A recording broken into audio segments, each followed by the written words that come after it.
پہلا نتیجہ برآمد کیجئے،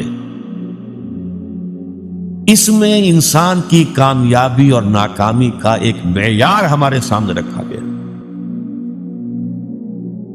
اگر یہ چار چیزیں ہیں تو انسان کامیاب، چاہے مفلس ہو، علاش ہو، دنیا میں اس کو کوئی جاننے والا نہ ہو، کوئی پہچانتا نہ ہو، اگر یہ چار چیزیں ہیں تو وہ کامیاب۔ اور اگر یہ چیزیں نہیں ہیں تو چاہے بادشاہ ہو، لکھپتی ہو، کروڑ پتی ہو، چاہے بہت زبردست اونچے محل میں حویلیوں میں رہتا ہو، کچھ بھی ہو، وہ ناکام ہے۔ کامیابی اور ناکامی، ذالک یوم التغابن، آگے چل کر جب سورہ تغابن ہم پڑھیں گے تو یہ نقطہ کھل کر تفصیل سے آئے گا۔ قرآن مجید کی یہ سورت ہمارے سامنے معیار رکھ رہی ہے، کامیابی کا معیار کیا، ناکامی کا معیار۔ دیکھیے ہر انسان، کچھ لوگ تو ہوتے ہیں بہت ہی ڈھیلے ڈھالے قسم کے، جن کی زندگی میں کوئی خاص امنگ، کوئی ولولہ نہیں ہوتا، کوئی مقصد نہیں، کچھ نہیں، گویا کہ وہ خود زندہ نہیں ہوتے بلکہ زندگی انہیں گزار رہی ہوتی۔ لیکن اکثر لوگ جو آپ کو ملیں گے، کوئی نہ کوئی امبیشنز ہیں، کوئی مقاصد ہیں، کوئی نہ کوئی نام سامنے جو ہے، کوئی طالب علم ہے، ان سے جا کے پوچھئے، کوئی کہے گا میں ڈاکٹر بننا چاہتا ہوں، میں انجینئر بننا چاہتا ہوں، میں کمپیوٹر کی تعلیم حاصل کرنا چاہتا ہوں، میں کوئی بڑا وکیل بننا چاہتا ہوں۔ ہر شخص کے سامنے کامیابی کا کوئی نہ کوئی معیار ہے۔ وَلِكُلٍّ وِجْهَةٌ هُوَ مُوَلِّيهَا، ہر ایک نے اپنے لیے ایک ہدف معین کیا ہوا ہے اور اسی کی طرف وہ کیے ہوئے بھاگ دوڑ کر رہا ہے۔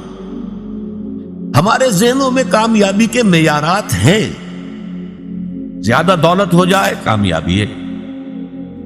ہم عام طور پر یہ نہیں سوچتے یہ دولت حرام سے آئی ہے یا حلال سے آئی۔ بہت اونچا محل دیکھا، محسوس ہوا یہ لوگ تو یہ شخص جو اس میں رہ رہا ہے بہت، جیسے کہ قارون جب نکلا تھا اپنے پورے شان و شوکت کے ساتھ تو اس کی قوم کے لوگوں نے کہا تھا یہ تو بڑا خوش نصیب انسان ہے، حظ عظیم والا ہے۔ لیکن جب پھر وہ دھسا دیا گیا زمین میں تو انہوں نے کہا کہ ہاں اللہ تعالیٰ کا بڑا فضل ہم پر ہوا کہ ہم قارون کے مانند نہیں تھے، ورنہ ہمیں بھی دھسا دیا گیا ہو۔ لیکن یہ تو بات کی بات ہے، جب قارون کو دیکھا تھا شان و شوکت کے ساتھ نکلا ہے لوگوں میں، اس وقت تو یہ کہ اعصاب تھر تھرا جاتے ہیں لوگوں کے۔ کوئی بڑی لمبی سی چمکیلی سی بھڑکیلی سی کار آپ کے قریب سے گزرے تو ایک دفعہ تو اعصاب کے اندر ارتعاش ہوتا ہے، ہم متاثر ہوتے ہیں، اپنے ماحول سے متاثر ہوتے ہیں۔ اور اس میں پھر یہ کہ ہمارے جو تصورات ہیں کامیابی اور ناکامی کے، اگرچہ اول تو ہے ہی نہیں ہمارے سامنے یہ تصور کامیابی کیا ہے ناکامی کیا ہے، لیکن اگر ہو بھی تو ڈاوا ڈول ہو جاتے ہیں، ہم متاثر ہو جاتے ہیں، اس ماحول کا اثر لیتے ہیں، قبول کرتے ہیں ہمارے اپنے اس ہدف کے۔ تو پہلی بات تو یہ کہ کامیابی ان چار چیزوں کے حوالے سے ہے، یہ ہے تو چاہے کوئی غریب ہے۔ حضور نے فرمایا کچھ لوگ ایسے بھی ہوتے ہیں جو کسی محفل میں بار نہیں پا سکتے، کہیں وہ سفارش نہیں کر سکتے، ان کی یہ حیثیت ہی نہیں کہ کہیں جا کر سفارش کریں، کوئی انہیں رشتہ دینے کو تیار نہیں ہوتا، غریب ہے، مفلس ہے، خلاش ہے، کوئی حیثیت نہیں۔ لیکن اللہ کی نگاہوں میں ان کا مقام وہ ہے کہ اگر وہ کہیں بھولے سے بھی کوئی قسم کھا بیٹھے تو اللہ تعالیٰ ان کے قسم کی لاج رکھے گا۔ مفلس ہونا، خلاش ہونا، گمنام ہونا، اس میں کوئی حرج نہیں، اگر ایمان ہے، عمل صالح ہے، تواصی بالحق ہے، تواصی بالصبر ہے، اگر یہ چیزیں ہیں تو ظاہر بات ہے کہ پھر انسان کی کامیابی ہے۔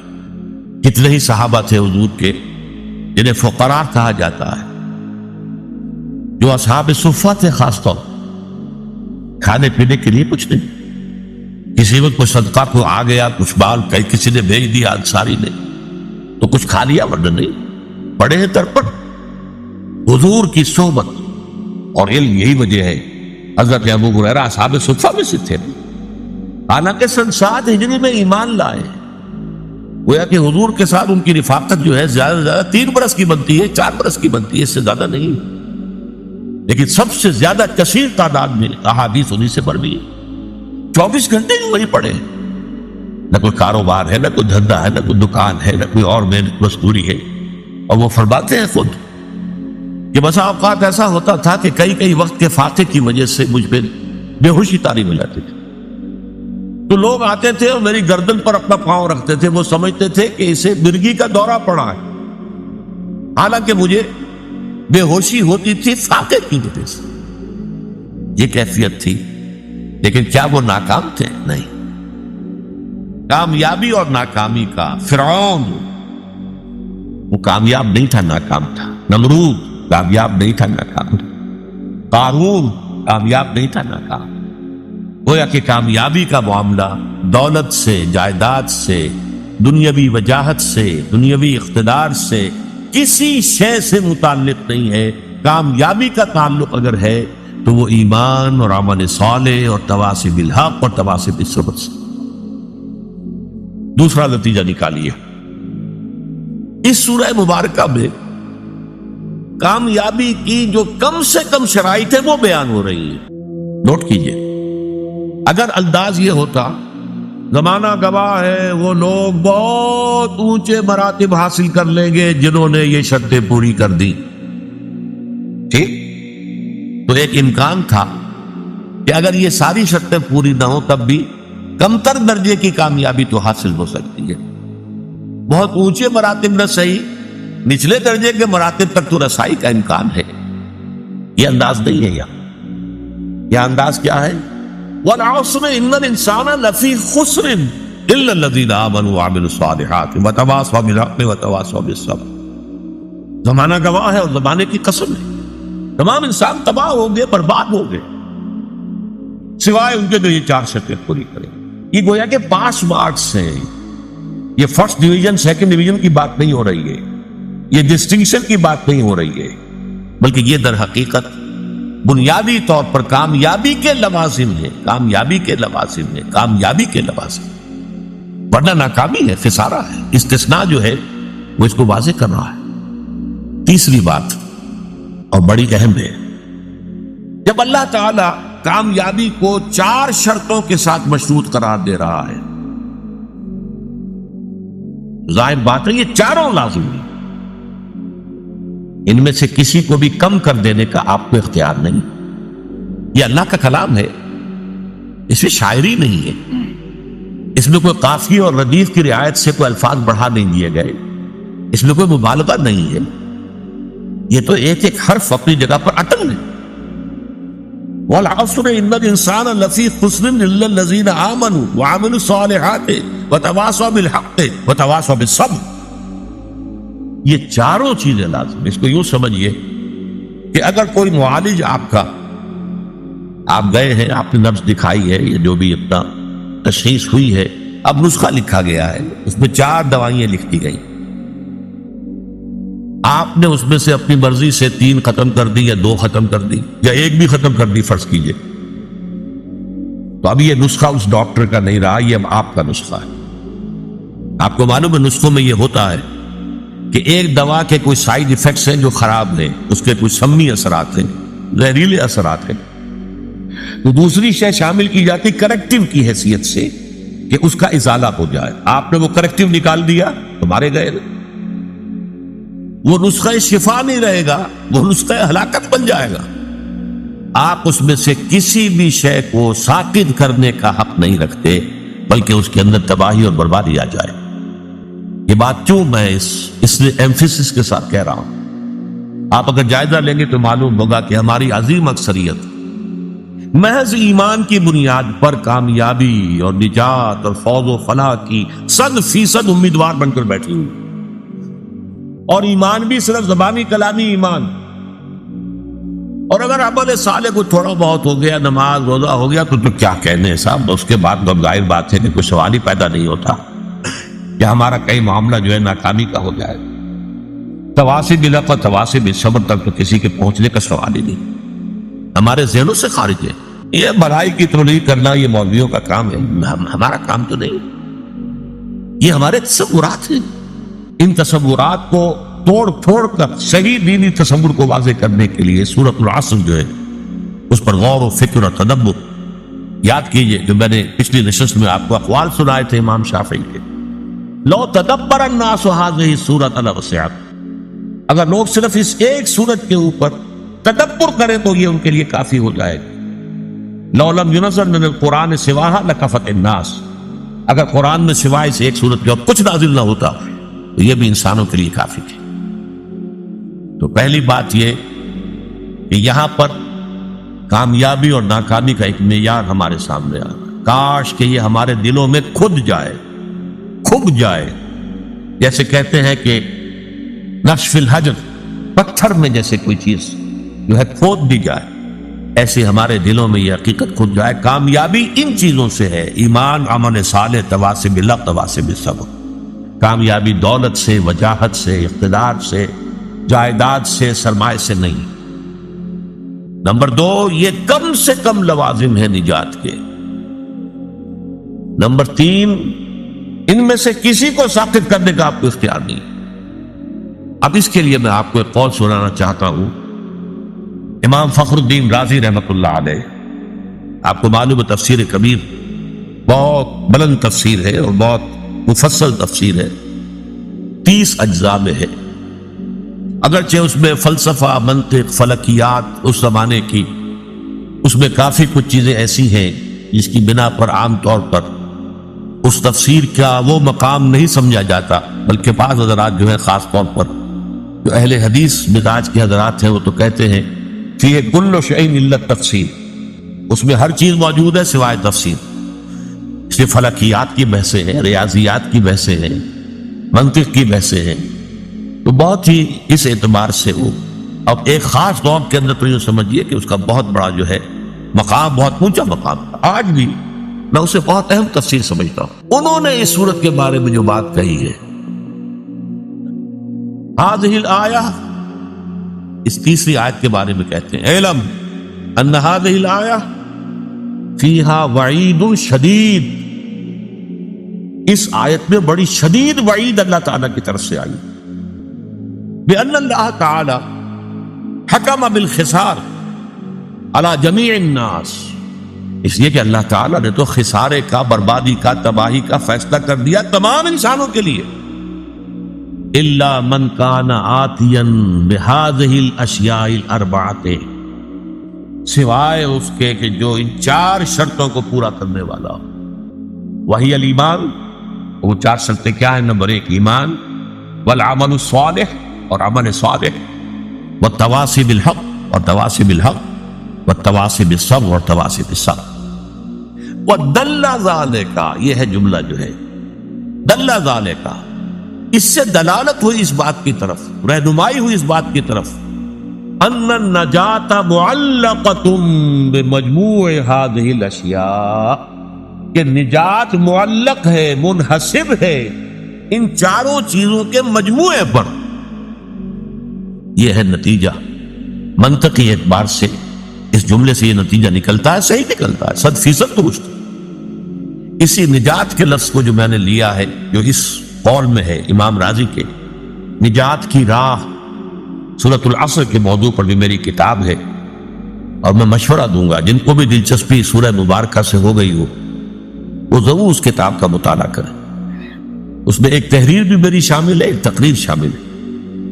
ظاہر بات ہے کہ میں ان نشستوں میں تو ان تفاصیل میں جا نہیں سکتا، اور یہ کہ میری تحریر جو اس میں شامل ہے وہ آج سے 35 برس قبل کی ہے، 36 برس قبل کی ہے. ظاہر بات ہے کہ اب اس وقت جو بھی جوش و خروش تھا وہ اب تو نہیں ہے، لیکن یہ کہ جن حضرات کو بھی دلچسپی ہو ضرور اس کتاب کا مطالعہ کریں. نجات کی راہ، سورۃ العصر کی روشنی. تو تیسری بات جو میں نے آپ کو بتائی، چوتھی، یہ 4 چیزیں جو ہیں یہ لازم ہیں، ان میں سے کسی ایک کو بھی ساقط کرنے کا ہمیں اختیار نہیں. چوتھی بات، 5ویں بات نوٹ کیجئے، یہ 4 چیزیں لازم و ملزوم ہیں آپس میں. ایمان اگر حقیقی ہوگا، عمل صالح لازماً پیدا ہو. ممکن نہیں ہے کہ ایمان حقیقی ہو اور پھر عمل درست نہ ہو، کیسے ممکن؟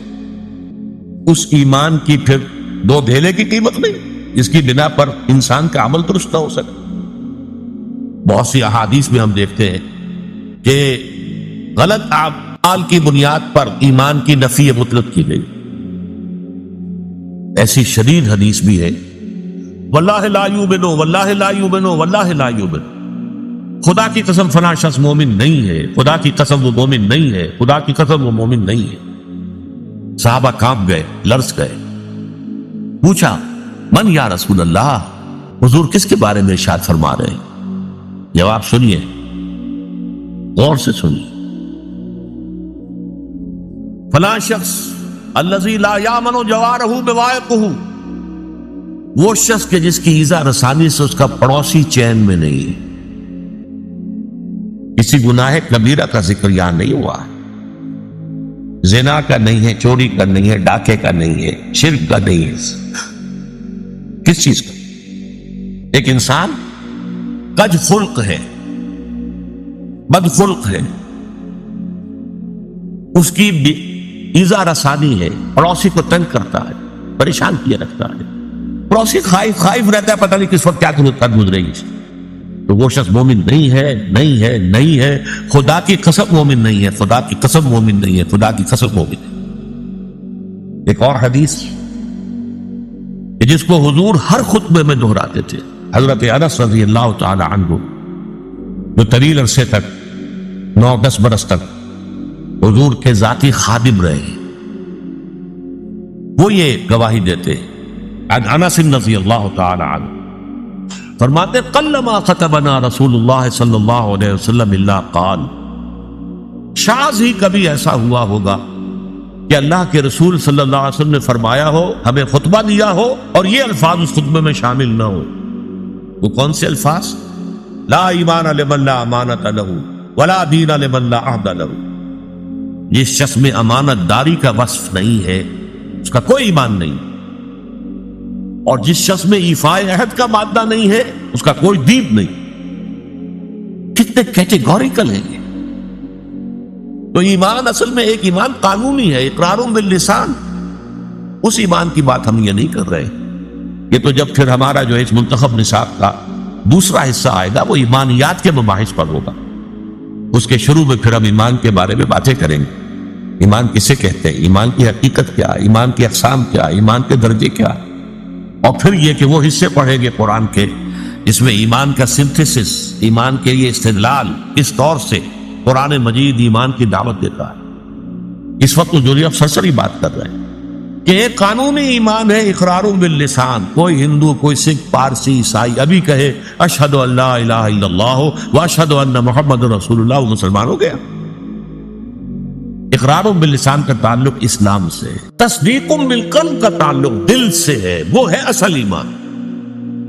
اور جب دل میں ایمان پیدا ہو جائے، یقین کی کیفیت ہو جائے، پرسنل کنوکشن ہو جائے، تو انسان کے اعمال جو ہے وہ قلب کے تابع ہوتے ہیں.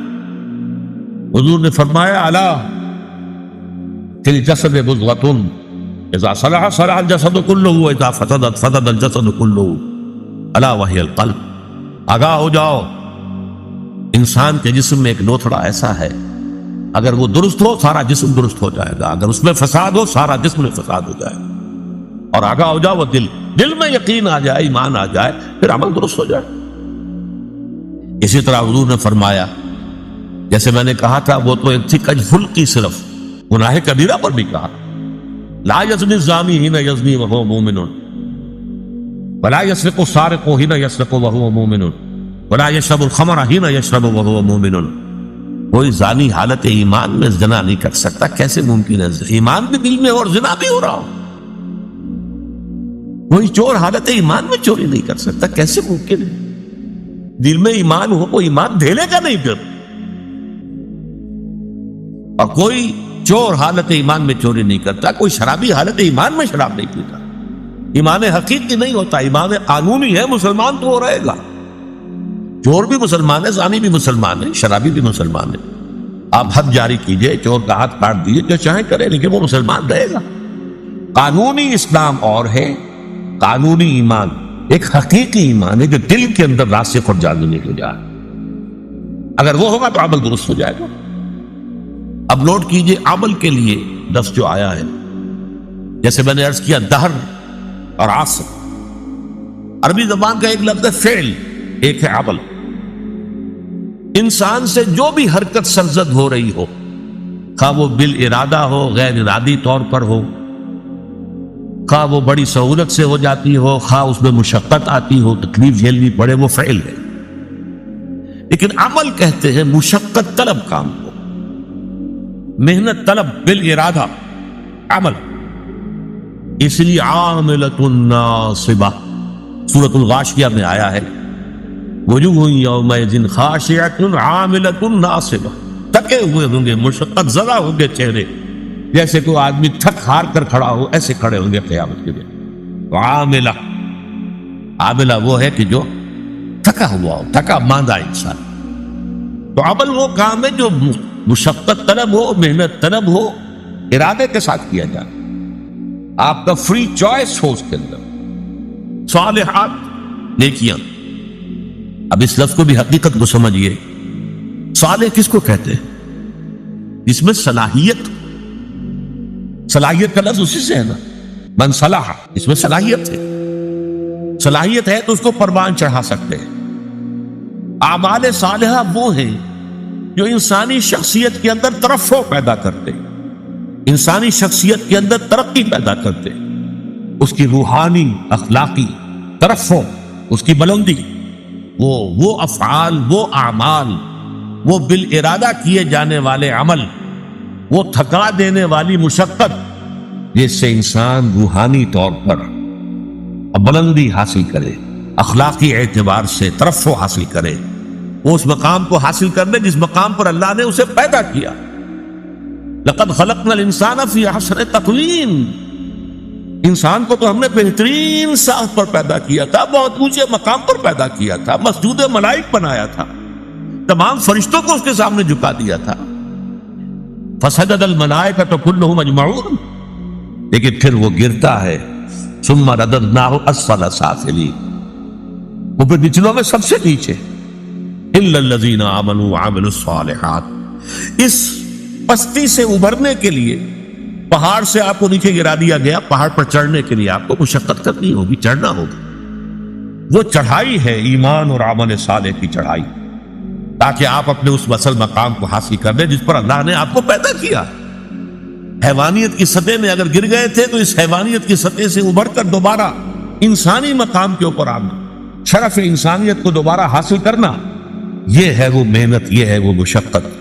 اس کے لیے اللہ تعالیٰ نے ہمیں ہدایات دی ہیں، وہ کون سے اعمال ہیں، وہ کون سے افعال ہیں، کیا کرنے سے تمہاری شخصیت جو ہے وہ نشو و نما پائے گی، تمہاری سیرت میں نکھار پیدا ہوگا، تمہیں روحانی طور پر ترفع حاصل ہوگا، وہ ہے عامل الصالحات وتواصوا بالحق۔ اب یہاں عرض کر دوں میں، تواصو باب تفاعل ہے، تفاعل کے اندر دو چیزیں پیدا ہو جاتی ہیں اس باب میں، ایک تو باہم مل جل کر کوئی کام کرنا،